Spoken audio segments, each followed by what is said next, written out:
The desert sun bled across the horizon like an open wound, spilling fire over the dust-choked town of Dry Creek.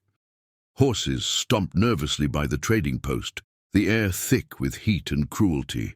I rode in slow, my coat heavy with dust and my heart heavier with things I'd rather forget. They called me many things, tracker, loner, killer, but none of them fit anymore. I was just a man trying to pay for peace in a land that didn't sell it cheap. That's when I heard the crowd. Rough voices, cruel laughter, boots scraping against wooden planks. I turned toward the sound and froze. 3 Apache girls hung upside down from a makeshift beam in the center of the square, their wrists bound, long black hair dragging through the dirt. The trader stood before them with a whip in one hand and a ledger in the other. "Slaves," he spat. "Caught 'em trying to steal from my wagon." The crowd jeered, tossing coins, shouting prices. I should have kept walking, should have minded my own damned business. But then I saw it, the mark on the youngest girl's shoulder. A tattoo, faint but unmistakable. A small circle with 3 arrows fanned outward. My breath caught. That mark had saved my life once. Years back, I'd been left for dead in Apache territory. A bullet through my leg, fever boiling my mind. I remembered crawling through the dirt, delirious, until a shadow knelt beside me. A young woman, same dark eyes, same tattoo. She and her sisters had carried me to their camp, fed me, stitched me up, and when soldiers came hunting for me, they hid me under the very ground their people worshipped. I'd never forgotten her whisper in my ear before I left. "One day, white man, remember this mark. It means you owe life to the people beneath the mountain." I owed them more than I could ever repay. And now here they were, strung up like trophies. "Stop!" I shouted, my voice cutting through the heat. The trader turned, surprised, eyes narrowing. "I'll buy them." The crowd hushed, murmuring. The trader sneered. "They're thieves, not stock. You don't want these ones." I stepped closer, letting the dust coat my boots. "Name your price." He studied me, realizing I wasn't bluffing. The silence stretched until he spat on the ground. $100 each. Gasps. That was a fortune in these parts. I didn't flinch. I unstrapped the saddlebag and tossed it down, coins spilling like judgment. "Untie them." The trader grinned. "Wolves always smile before they bite." "Fine. Take your savages." He waved at the men holding the ropes. The girls dropped to the dirt with dull thuds, groaning softly. I knelt beside them. The youngest's face was pale, blood trickling from her temple. I brushed the dirt from her cheek, whispering, "You don't remember me, but I remember you." Her eyes fluttered open, confusion meeting faint recognition. That same mark glowed on her skin, carved by fire and meaning. "Why?" she rasped. "Oh, why would you save us?"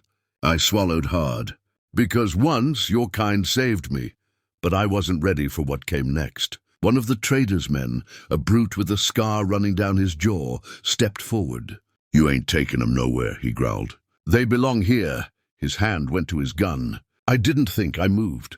My Colt was out before his fingers brushed leather. One shot, he dropped. The crowd scattered like leaves in a storm. The trader stumbled backward, eyes wide, hands shaking. "You'll hang for this," he barked.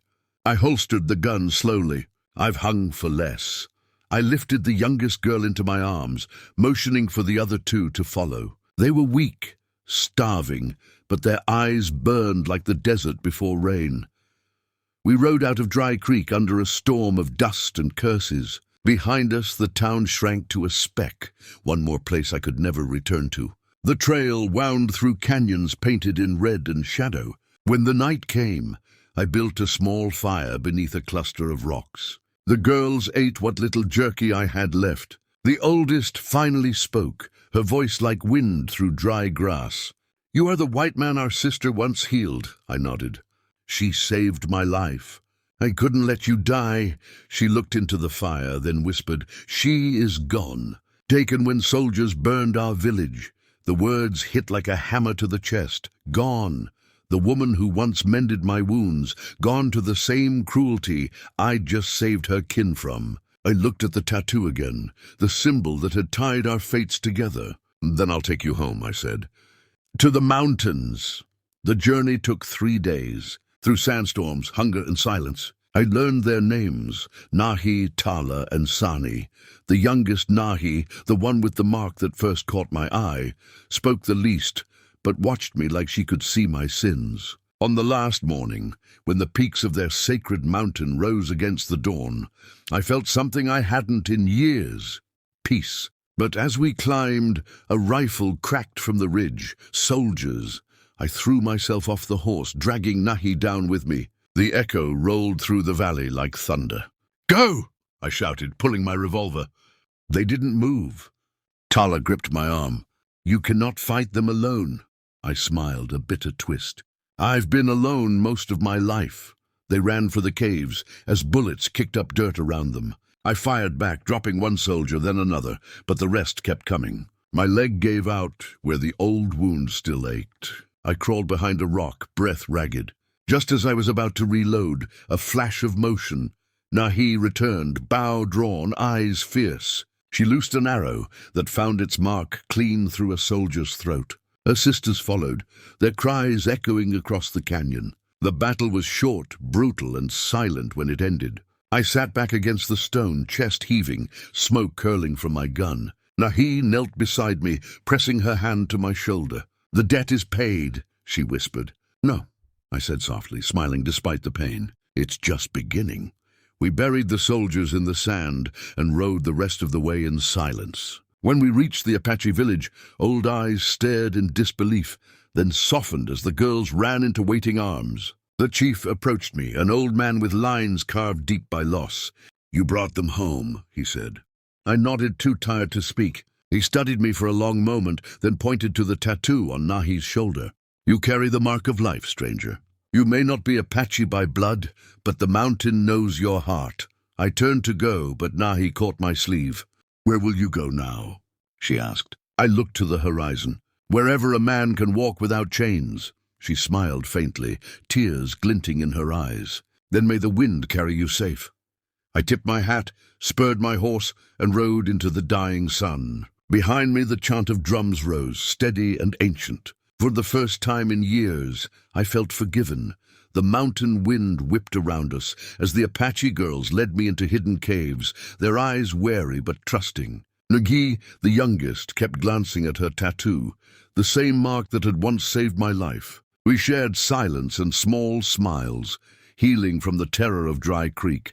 At night the fire flickered over their faces as they told stories of lost kin, of battles fought and villages burned. I realized my debt to them wasn't done.